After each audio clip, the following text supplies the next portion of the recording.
Assalamualaikum warahmatullahi wabarakatuh. Halo semuanya, saya Gina Alia Zahara dengan NIM 2204100037 Unit 1 Semester 7 Prodi PGSD Universitas Samudra. Video ini saya buat guna memenuhi tugas UTS mata kuliah Pendidikan Nilai dan Moral di SD yang diampu oleh Ibu Lutfi Wahyu Saputri. Pada kesempatan kali ini, saya akan membahas tentang penurunan nilai dan moral di masyarakat, baik faktor-faktornya, dampaknya, dan solusinya. Karena bangsa yang kuat bukan hanya sekedar ilmu, tetapi juga karena moral yang luhur. Yang pertama adalah faktor keluarga. Keluarga merupakan tempat pertama anak belajar tentang nilai dan moral. Kalau orang tua tidak memberi teladan yang baik, maka anak bisa kehilangan arah. Contohnya, ketika orang tua membiasakan berbicara sopan dan saling menghormati di rumah, anak pun akan meniru hal yang sama. Tapi kalau di rumah sering ada pertengkaran, anak bisa meniru perilaku kasar. Jadi, keluarga memiliki peran yang sangat penting sebagai fondasi moral anak sejak dini. Selanjutnya yang kedua yaitu faktor pendidikan. Sekolah tidak hanya berfungsi untuk mengajarkan ilmu, tetapi juga menanamkan nilai-nilai moral dan karakter. Jika para guru hanya fokus pada nilai akademis saja, maka siswa mungkin bisa cerdas, tetapi bisa kurang memiliki sikap jujur dan tanggung jawab. Contohnya, ada siswa yang dapat nilai tinggi karena menyontek. Hal ini menunjukkan nilai moralnya belum terbentuk dengan baik.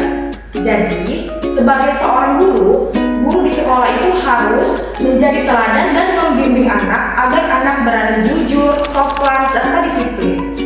Nah, yang ketiga ada faktor lingkungan sosial.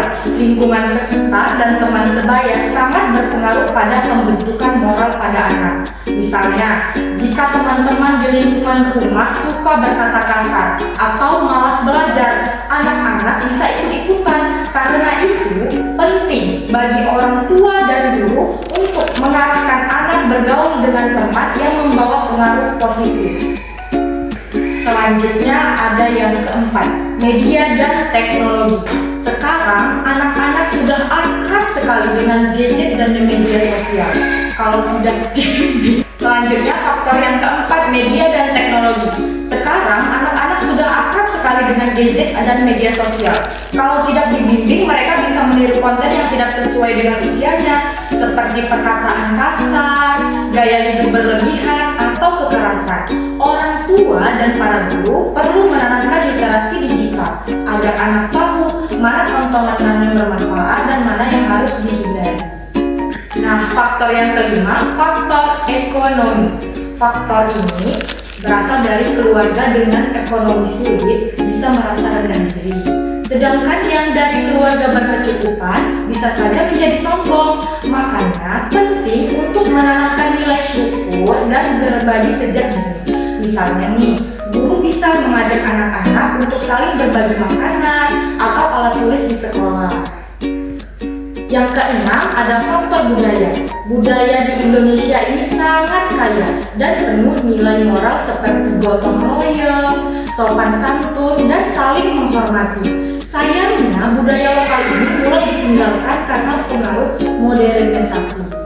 Anak-anak SD sebaiknya diajak mengenal permainan tradisional, cerita rakyat, atau tarian daerah agar mereka tetap mencintai budayanya sendiri. Contohnya seperti bermain gobak sodor ataupun engklek. Yang ketujuh ada faktor globalisasi. Globalisasi membuat anak mudah terpengaruh budaya-budaya luar, baik lewat internet, musik, maupun gaya berpakaian. Tidak semua pengaruh dari luar itu buruk, tetapi anak perlu diajarkan untuk memilah dan memilih yang sesuai dengan nilai-nilai bangsa Indonesia. Kita boleh saja belajar dari budaya luar yang positif, tetapi tetap bangga dan menjaga jati diri Indonesia.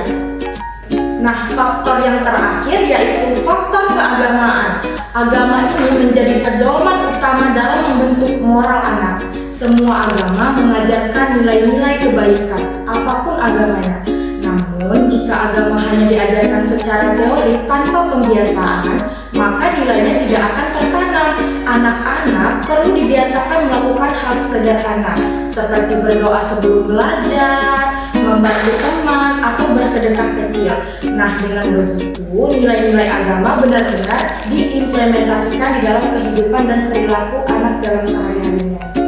Nah, dari semua faktor-faktor yang kita bahas mengenai faktor, dampak, dan solusi, keluarga, pendidikan, lingkungan, media, teknologi, ekonomi, budaya, globalisasi, dan agama, semuanya itu saling berhubungan. Penurunan nilai dan moral di masyarakat bisa kita cegah dengan kerjasama antara keluarga, sekolah, dan masyarakat.